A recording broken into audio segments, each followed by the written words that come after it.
হাজার ব্যথা বেদনার পরে ফিরে আসনি তুমি আপন ঘরে। দিনের আলো তুমি ছড়িয়ে দিতে চলে গেলে মদিনায় মক্কা ছেড়ে।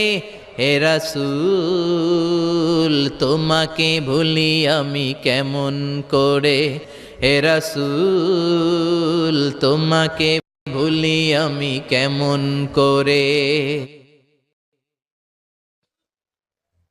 হে রাসূল তোমাকে ভুলি আমি কেমন করে। আমাদের প্রভু এক নবীর উম্মত, জীবন বিধানে ওই শিবানী কোরআন। আমাদের প্রভু এক নবীর